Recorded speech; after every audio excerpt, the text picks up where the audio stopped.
Hi, my name is Swissina, and I am a filmmaker and actress. And you are tuned into Candid Conversations with the Self-Esteem Queen and host, Fiona Sharon Huff.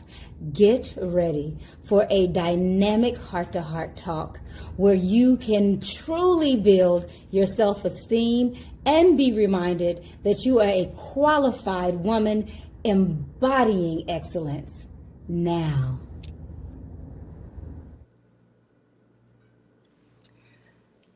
Good evening, good evening, good evening to you, and happy Black History Month, happy Health Month, and happy International Boost Self-Esteem Queen Month.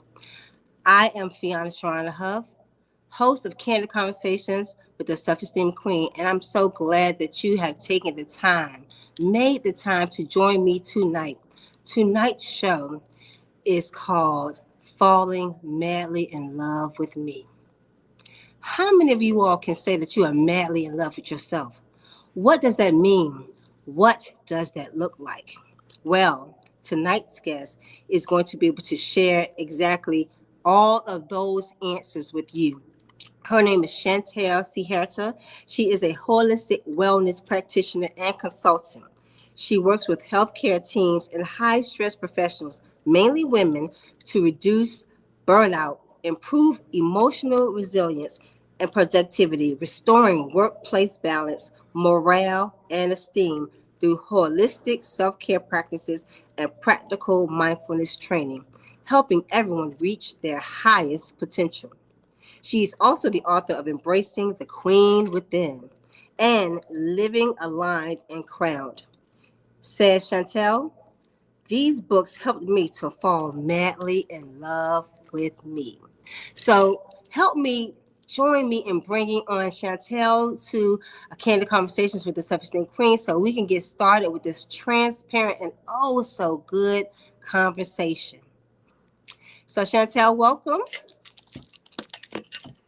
Greetings, greetings, greetings, greetings. Thank you for bringing me into the room and into the space of the Self-Esteem Queens. Ashe? Ashe, yes. Well, our coming together was in alignment. It was beautiful. It was necessary. It was for such a time as this. I do believe that when you are doing what you are purposed to do, when you are madly in love with yourself and your purpose, those who are destined to be a part of your circle, you will find each other. And that's what happened with us. Just as a backstory to everyone who's listening. And by the way, make sure that you tag a queen, tell a queen, call a queen, text a queen, let a fellow queen know that we are on live for a Candid Conversation with the Self-Esteem Queen. So every Sunday through Saturday, I have something for the young ladies, for the girls. It's Mirror, Mirror, Standing Tall. That's a book that I wrote. And so I have 7 days of empowerment. And Monday is Madly in Love with Me. And so when I was checking the Facebook page for Mirror, Mirror, Standing Tall, I came across a message from you. And I had to call you because you were talking about that you were doing a challenge, Madly in Love with Me, for women. And I thought, oh my gosh, we have got to talk. And everything was in alignment. And so here we are. I just thought it was so perfect because this is International Boost Self-Esteem Month. We're talking about personal development. We are talking about being self-aware. We're talking about loving on ourselves. We're talking about growing within ourselves. And so that's why we're here tonight. So tell me a little bit more about your books and why they help you to fall madly in love with you. And then tell me, what does that look like? Or what should it look like? What should being madly in love with you look like? So this is a trend that one of my sacred sisters had inspired us to do, this trend of madly in love me. And it stemmed from, just showing up as women. How often we give love and we want love and we desire love and we want to show up in that space to receive the love that we desire. But oftentimes we miss out on giving that love to ourselves. So I was super duper excited about joining the movement, right? Of being madly in love with me. And it stemmed from collectively working with women through rites of passages and also with Queen Afua, hence the Queen. Right. And the title of my book, Embracing the Queen Within, was based on that journey of really finding myself first off, finding myself outside of the personas, outside of the titles, outside of who I had to show up for as mother, as, friend, as lover, as whatever, and losing myself really, not really knowing who I was at the core of my being. I definitely knew how to walk the walk and talk the talk, but to be able to embody that love, right, for myself. So doing the rites of passage and really seeing how challenging it is for women to show up in that place of love for ourselves is what inspired the challenge. And like you said, I was looking for women out there who are understanding that, how important it is to fall madly in love with themselves and to just really see where this movement can take us, because this is definitely the year of the divine feminine and really the energy of love, right? February being the month of, Valentine's Day and people really looking for love or sharing love and expressing love. But what about those of us who don't have partners, or don't have, that significant other to share this time with? So we decided to do this 28 days of just taking time to notice self. So the first week was talking about intention setting, right? What does love look like to you? How do you express love? How do you want to receive love? And how have you shown that same love to yourself? Because ultimately, we can only receive that which we give ourselves. And that's a hard pill to swallow for some people, right? Absolutely. And Absolutely. that pill of what does love look like, because we have so many expressions of it. I was speaking with one of my sisters and she was like, yeah, the worldly love is very conditional, and then you have the agape love that is unconditional. So where do you find yourself? Do you show yourself unconditional love, or are you still in that conditional love even as you express it to yourself? So this challenge is giving you opportunity to really tap in and see, how do I receive love and how comfortable am I with showing love to myself? Because that's a whole nother ballgame. You are absolutely right. The way that I have become madly in love with me. So things that resonate with me. So fashion resonates with me. It feeds my self-esteem. Exercising, jump roping. So I find myself being madly in love with those things that feed me and they give me joy. That I do them unapologetically, right?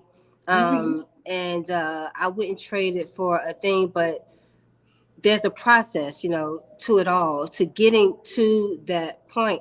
But I think being self-aware, when you are aware of self, aware of those things that make you tick, that trigger you, that resonate with your spirit, when you gravitate towards those things, when you recognize those things, I think that's the start to falling in love with yourself.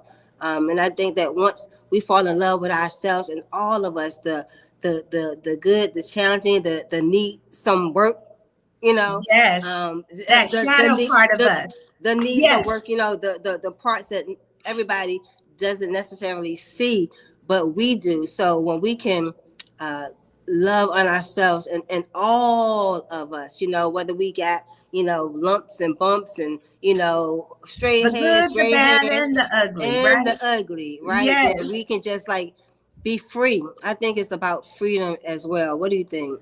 I think that, that is the core of it, being able to be self aware first and foremost, and loving ourselves in the places where we are lacking or where we don't see ourselves as the esteemed version of ourselves, we can really begin to work there. Start there. Finding those places where you may not feel like you love yourself and beginning to put attention to it. This Sacred Woman work that I did with Queen Afua really opened the door of the portals, as she would call it, or the gateways of self. Right? How do you connect with your womb? How do you connect with the way that you speak? How do you connect with the foods that you eat and the things that you take into your body, whether the things you watch, the things you listen to? What is the relationships around you? How do they build you up or do they tear you down? How do you see yourself as being the medicine and the cure to all things you? Are we looking outside of ourselves for fillers, right? Or masks to put on so that we can present ourselves as something that maybe we're really not. So my work is really about getting back to the heart of the matter.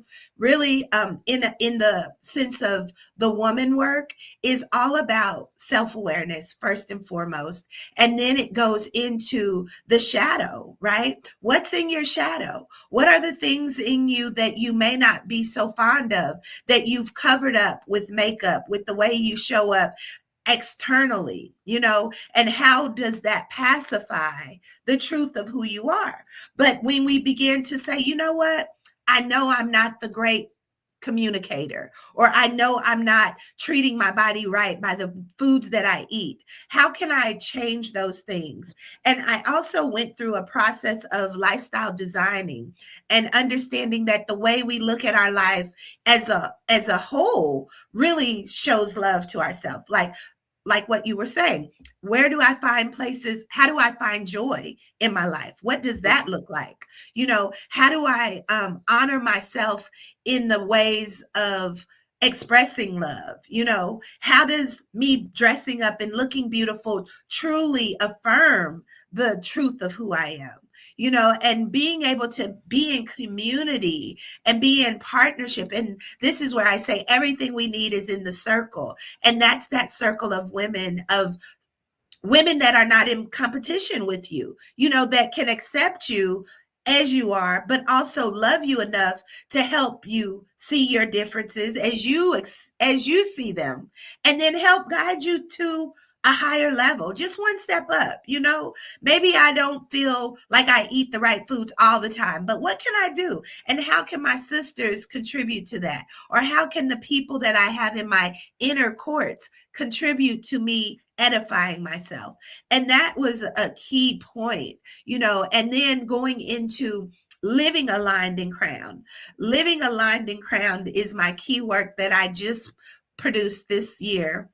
And it's all about aligning yourself, from the inside. How do you ground yourself in your I am statements? What do you say about yourself? We have that big thing about what is it? Self-sabotage and Right. negative self-talk.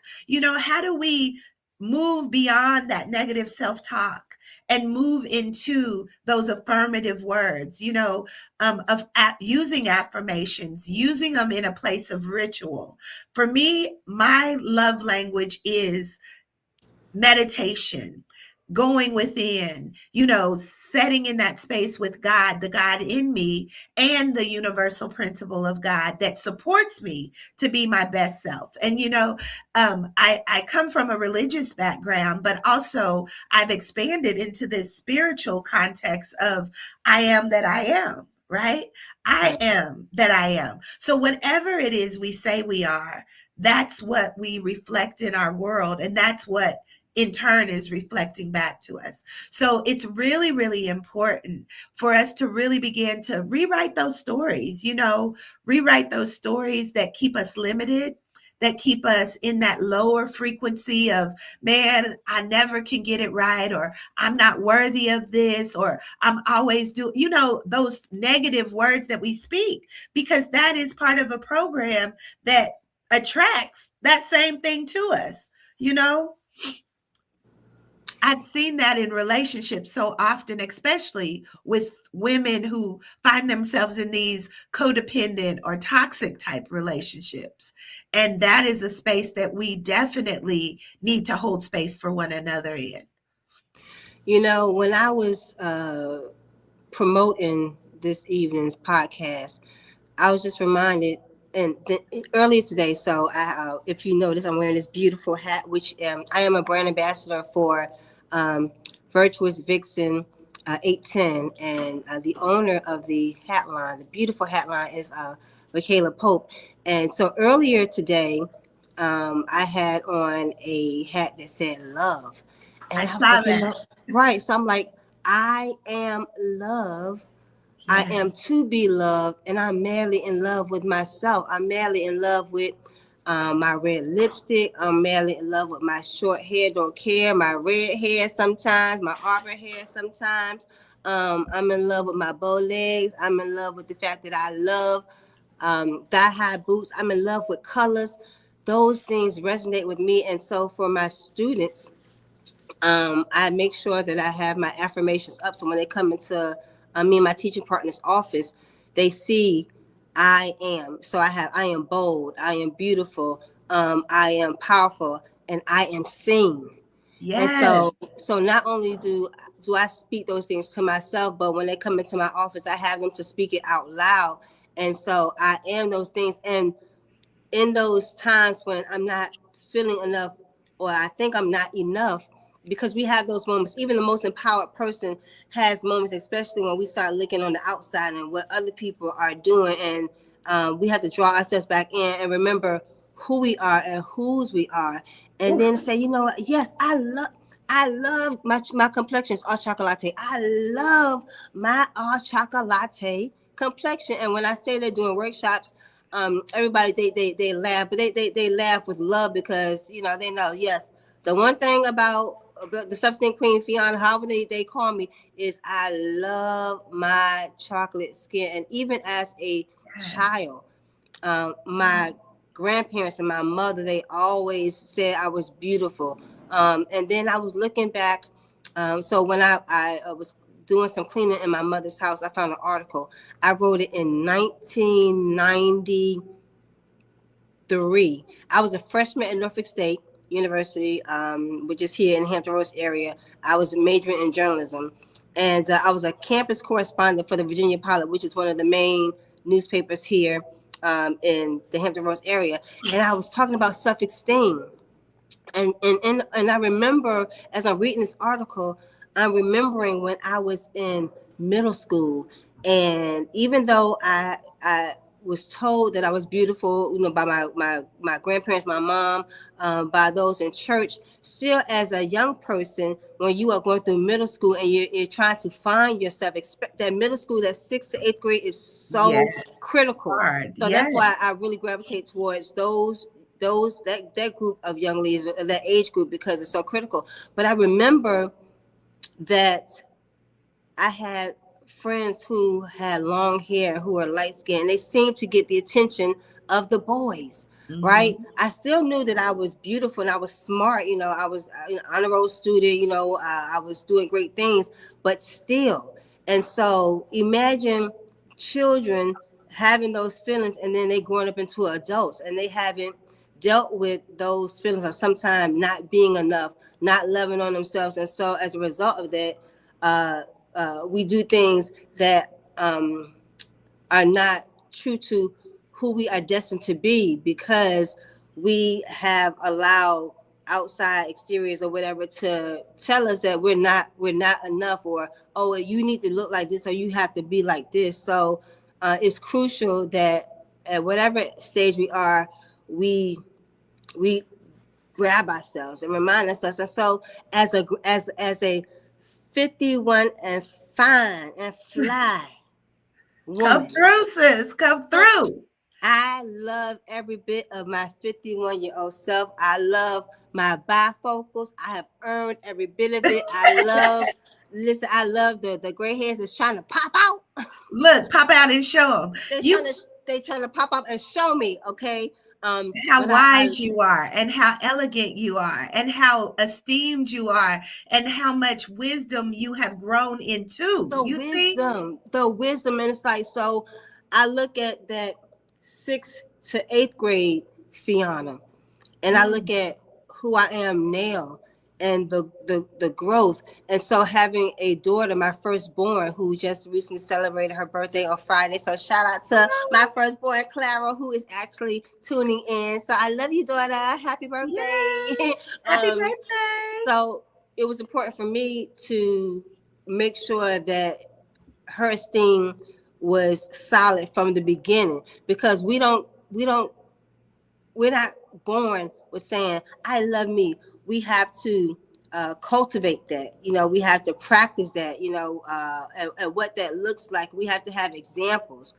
Sometimes we may fall, but we have to gravitate towards those people that we aspire to be, to say, you know what, she's beautiful and I can be beautiful too. So it's like, I look at the Fiona then to now, and I'm like, I'm grateful for those bumps. I'm grateful for those moments where I was like, well, I know I'm beautiful, but, and so it's brought me to where I am now with this. I believe that self-esteem was always something that I was destined to do, but it was a journey. And so to read the article from 1993, and God has given me the self-esteem queen, and I take this thing very seriously. And I always say, I am my first client. I'm my first person to reach. It starts with me.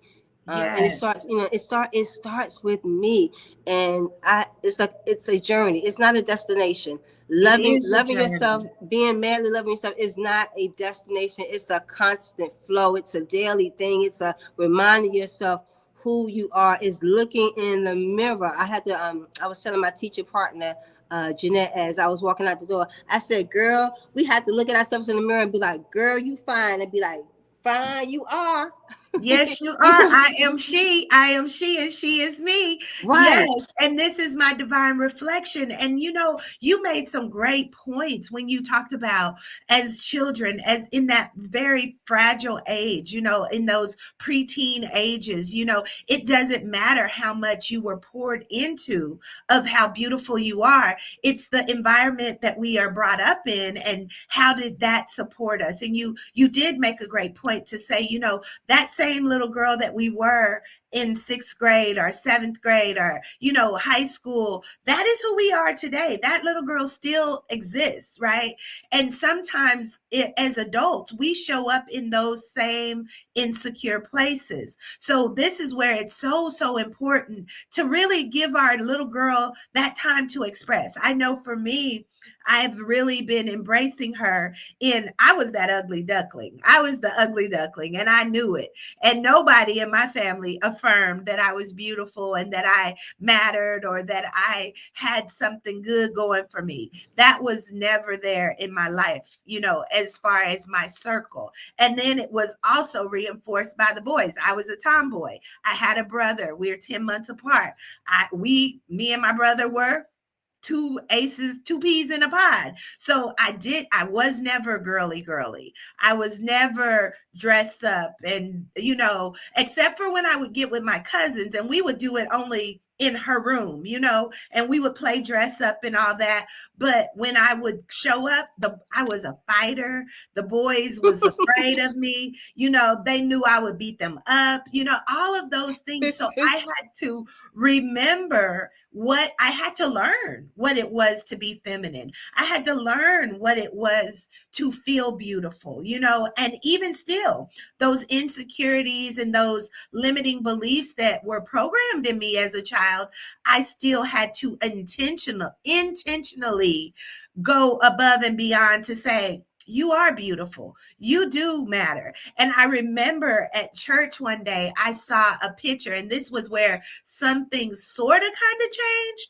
But I don't know if you've seen them in the church where they have like a little girl or a little boy, and it says, I am somebody because God don't make no junk, right? It Right. was these little posters that we would see. And I saw that at church, and I was like, ooh, I am somebody. because God don't make no junk. And then as I learned and grew, I learned, scripture said that I am fearfully and wonderfully Wonderfully made. made. I am the apple of God's eye. Wow. Those kind of things begin to impart in me something different. And then it wasn't really until I met up with all these beautiful queens through the rites of passage with Queen Afua that I really began to love myself, because now I was giving tools. I was giving tools to say, you know what? There's a program that's in our subconscious mind that allows us to believe and to show up and to attract things that support our narrative. So if we are thinking, I'm not pretty, that's what you're going to get. People are going to not see you as pretty. And what you put out is what you get. And that's that reaping and sowing, even in our own being. So being able to tap in and send this frequency out into the highways and the byways to all women. We are the portal of all life. Every life that exists on the planet has come through the essence of a woman. And that is power. That is beauty. That is resilience. That is, that's something to be admired, right? That is in and of itself beauty, to bring life, So I began to sit in those spaces and be like, wow, I was able to bring forth life into this world. I am so powerful, and that power reflected back to me as beauty, beauty in the beingness, not having to look the part of comparing myself to others, but just being who I am and knowing that, wow, I am somebody, because God don't make no junk. And then that began to build. And then, loving on ourselves actively by putting love as an action word. That's something that we've heard before as cliche, but it is. Love is an action word, and it starts with you. It starts in how you present yourself. Like you said, you love to get dressed up. You know what makes you feel like this is me. Here I am, world, see me. And me, I have embodied different things like my flower. I went on my lock journey, right? So I got rid of all the weave. I got rid of all the sew-ins, the perms. And growing up, my dad wouldn't allow me to get a perm. So my head looked like a real chicken head. I was chicken head to the max and looking like a little boy, really, for the most part of my life. So I wasn't into that because I didn't feel it. I was like, I do look like a boy. I'm a tomboy. I don't have to dress up. I don't want to wear a dress. I don't want to do any of that. But I began to see that when I did it, it did do something to my heart space.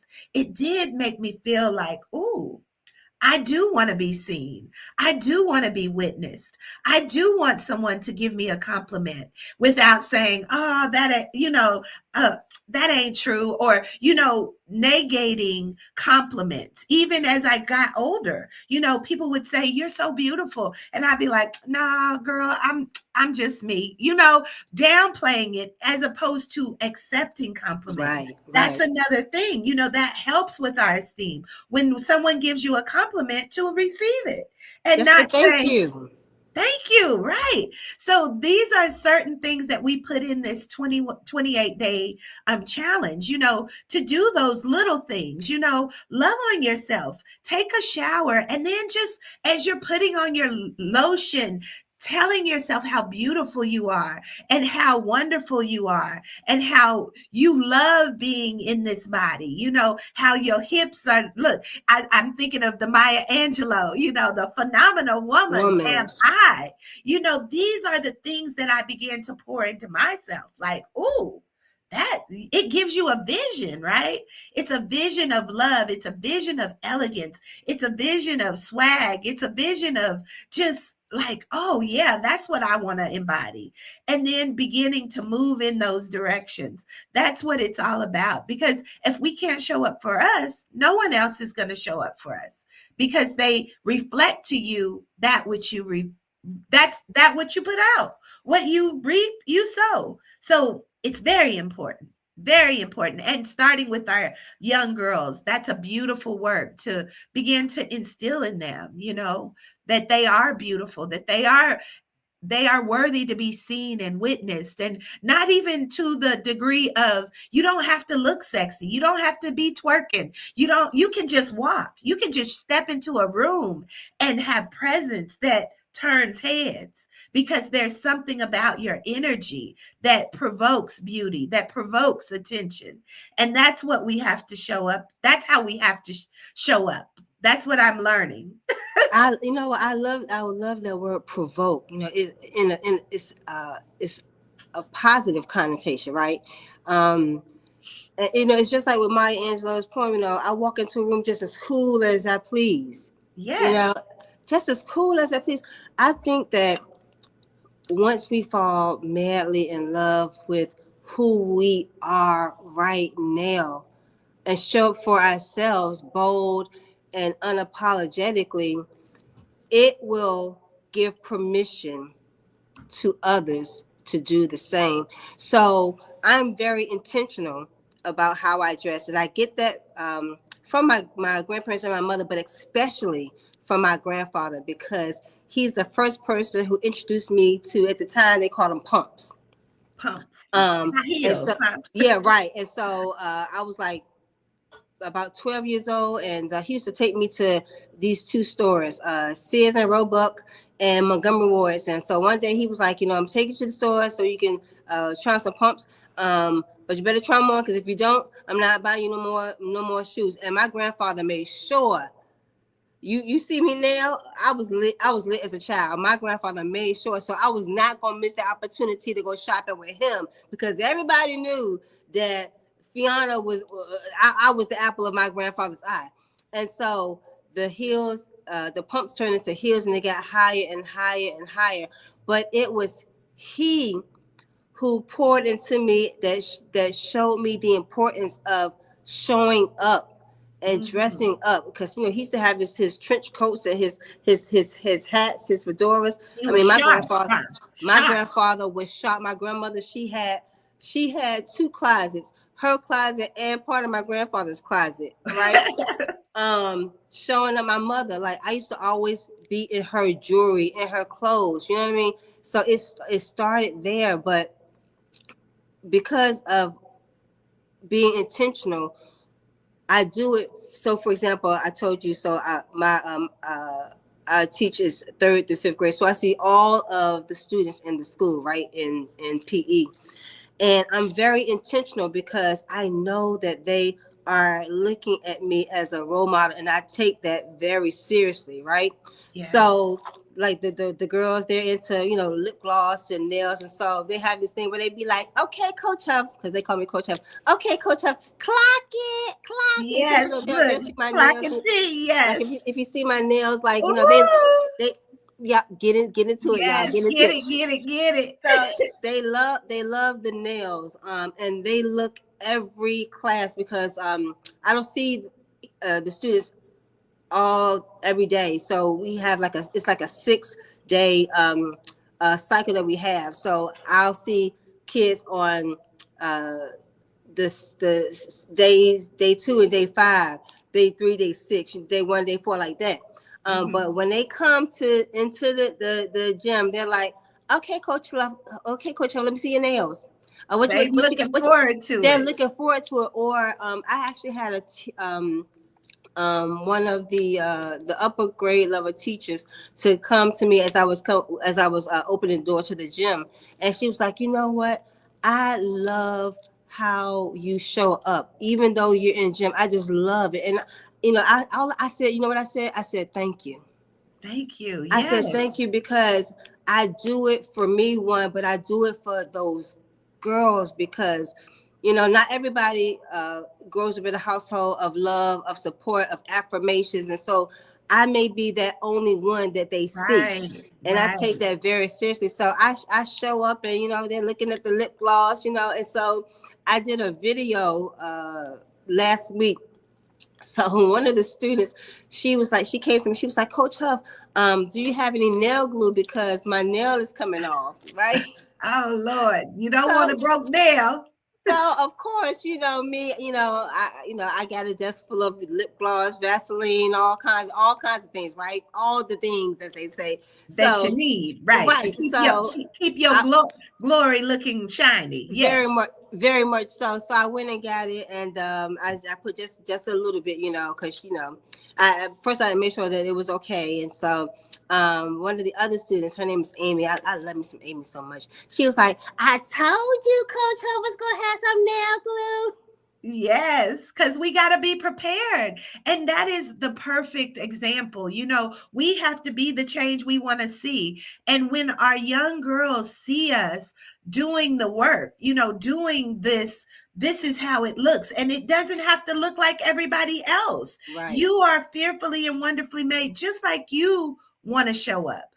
And knowing that you can compliment another person, you can see the beauty in someone else and give them the compliment. You can acknowledge beauty when you see it and know that, oh, this is something that I like, and it's reflecting back to me who I am. Because when we see each other in that space of oneness, that's where that collective feminine energy can begin to be restored, because it's like it's been tainted. And I like how you said, you had beautiful your grandfather to esteem you as a woman, as a girl, and how it feels to be pampered and loved, and how you need to show up as a woman or as a young lady. And that is what a lot of us are missing, or we just were disconnected with it. And so we have this image of love that the world shows us that, oh, this is what love looks like.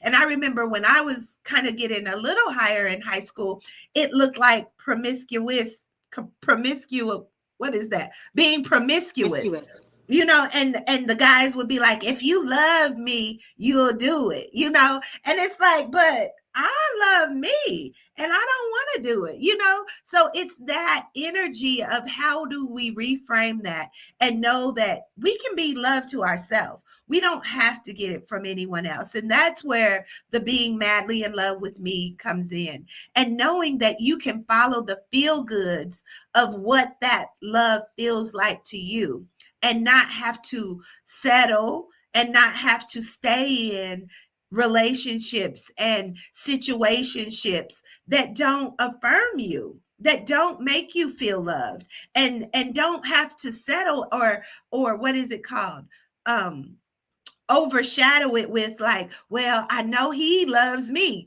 but no, he loves you, but is that the type of love that you want? Is that the love that you think you receive? Is that the only type of love that you think you're worthy of? Because once we can begin to reclaim our love for ourselves, we can also hold that standard for the way others show up to love us. I know Iyanla Vanzant said, you can't tell someone how to love you. You can't tell someone, I want you to love me like this, because they're going to only love you the way that they love themselves. Clock that. So you have to begin to love yourself in the way that you want to be loved, in spite of how someone else shows up. So you can use that as your measuring stick and not determine the way you receive love based on how someone gives it. So this is where that Madly in Love with Me challenge is so important. We're going to tap into writing a letter to ourselves, that says, I love you. And what do you love about yourself? You love yourself because of what? Because that why is important too. Why do you love yourself? Because we can always find ourselves in relationships of, oh, I'm going to stay in this relationship because it's giving me something that I don't see, that I feel that I'm missing. But when we can begin to give it to ourselves through exercise, moving our body, learning to set in those emotions too, because energy and motion, that's a big thing with us as women. This is where I go to the holistic health part, of holding those low vibrational frequencies, which manifest as dis-ease and disease in our bodies. This is where the breast cancers come in. This is where the endometriosis comes in, the cyst and the tumors and the fibroids. Because we are holding unprocessed emotion, right?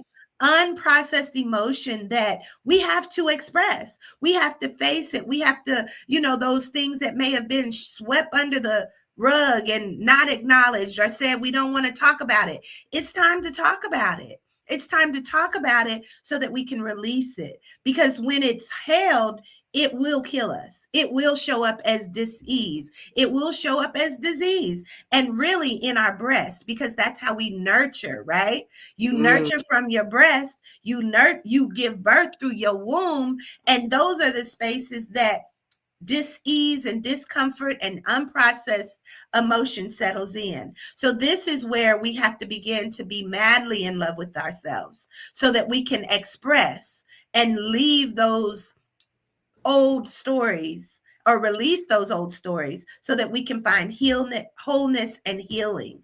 And that's what I'm all about. It's just like we can hold space for one another, because my story may reach somebody else. Your story may reach someone else. And it's the process of going through it. Like you said, it's a journey. We never reach it, but we never reach the destination, but we can aspire to continue to move along the path. And this is what Madly in Love with Me is all about. Striving to move along the path to wholeness and acceptance of oneself, for sure. And the other thing for me, being madly in love with me, is peace. Such peace. We talk about the dis-ease and disease and so forth. It is such peace when you know who you are. You're comfortable in the skin that you're in. Yes. And you don't always have to show up made up. No. You're just being you, because whether you have lip gloss on or not, you're still gorgeous. You're still amazing. You still have purpose. You still are loved. You still have a reason to go on. There are people who are assigned to us, right? So we're all these things, but we have to believe it. We have to talk ourselves through it. But I tell you, the peace, it says in the word, the peace that passes all understanding. All understanding, yes. It's such a peace, not trying to be anybody other than me. And then the beautiful thing about when you're madly in love with yourself, you can compliment another woman and then go about your way, because it's no, like you talked about earlier, it's no competition. It's collaboration. Right. It's collaboration, and it's celebration. Yes. And when you can get in those higher vibrations, then you can really express and experience yourself more. When you don't feel like, oh my God, what are they going to think of me? Oh my God, am I pretty enough? Oh my God, what they going to think about what I got on? Oh my God, what are they going to think about? Do I have the right perfume? Do I look good enough? But it's like, no, when you show up as you and you feel good about that's priceless. That is priceless. And women, like you said, they get encouraged that they can do it too. I look at my aunts and how they moved, and how my mom came from a family of 15. It was her made 15 women. So my grandmother had 10 women, 5 boys, a family of 15. My grandmother was an only child, but growing up around my aunts and just seeing how different they were, but yet they were so tight. They were so tight. You didn't hear this comparison. They all looked different, but they had the same mom and dad, but they all had a different essence and a different vibe about them. And it allowed us to see that, you know what? I have all these beautiful women around me who show up just being themselves, and they're confident and they're strong. That is the image that I saw, but it wasn't that they affirmed each other, because it was like, we just show up. It wasn't like, oh, you need to do this or you need to do that. They didn't do that teaching stuff. They just, here we are. We gonna teach you that you need to obey the rules. You need to come in at a certain time. Girls don't be out after late night and all those kind of things, but not in the essence of dress yourself up. There was this one of my younger aunts. She would wear a wig, right, back in the day. So me and my cousins, we would put on her wig and think we was all cute, just because of the wig, and it was one of them curly ones.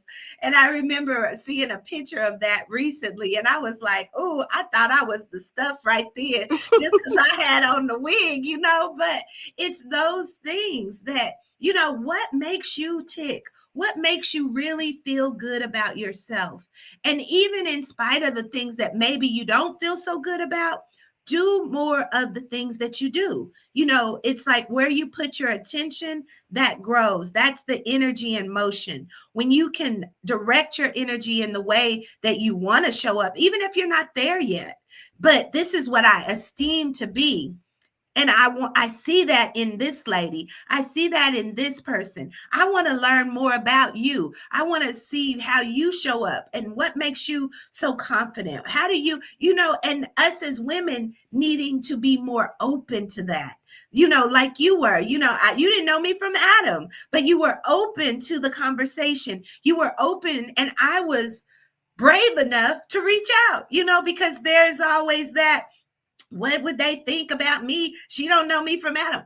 Those energies are those low vibrational places that a lot of women find themselves because of the world we live in. Right. Having to prove ourselves or having to feel like we're good enough to even show up. But we got to get out of that. We got to just say, hey, I see what you're doing and I like it. Can I be a part of it?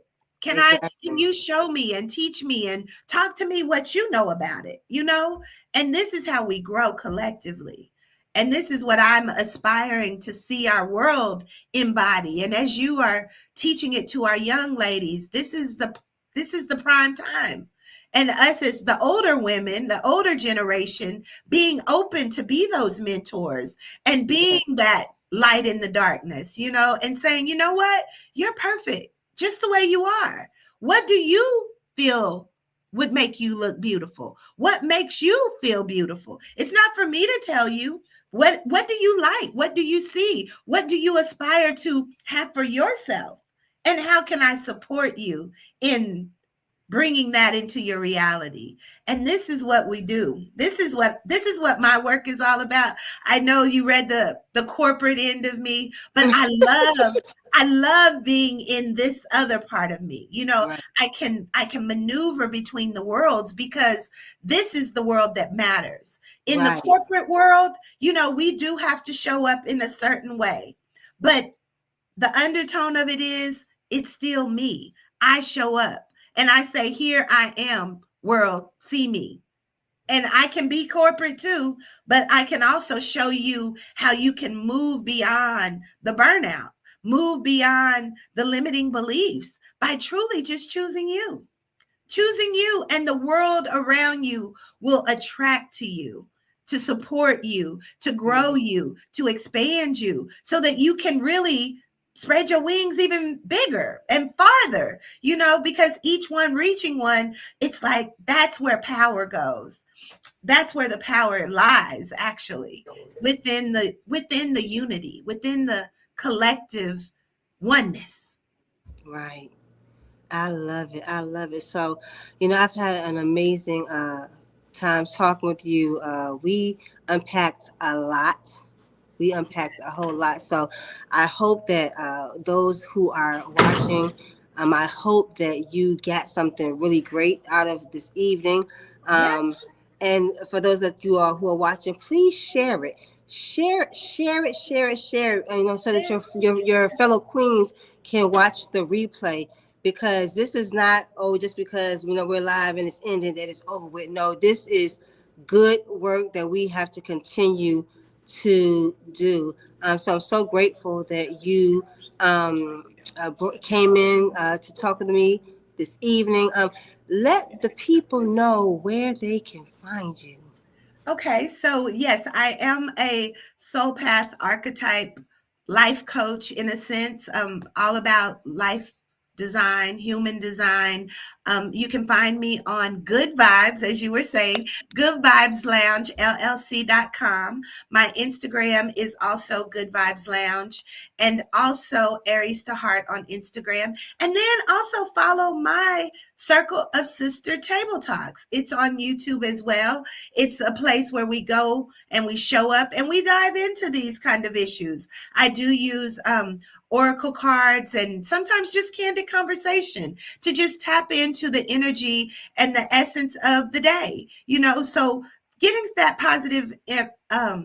positive affirmation, getting that positive, okay, this is the way, walk in it kind of guide. That's who I am on a general platform, but also on a professional platform. I work with women in high stress professions that really have a hard time balancing workplace and your social life. So, workplace balance is very much important, to be able to show up at work the same way you show up at home and not feel like you have to be divided, because that division really helps us to not be able to show up as our true authentic self. So we're bringing it all together, and I look forward to meeting with you in those spaces Absolutely. and meeting with you again soon, maybe Absolutely. in person. Listen, because it's nothing but a hop, skip, and a plane. Yes, A hop, yes. skip, and a plane. So again, thank you so much for tuning in. Thank you all for tuning in to Candid Conversations with the Self-Esteem Queen. I'm your host, Fiona Sharon Huff. The first and the third Thursday of the month at 8 p.m. Eastern Standard Time, we come here to have transparent, candid, real, and raw, unscripted conversations that ultimately will help to build up and maintain our self-esteem. So again, I thank you for tuning in. I thank you for being my guest, and you all have an amazing evening. And remember, you are a queen. You are a qualified woman embodying excellence. Now, act like it, be about it. Show up for yourself boldly and unapologetically. Good night, everyone.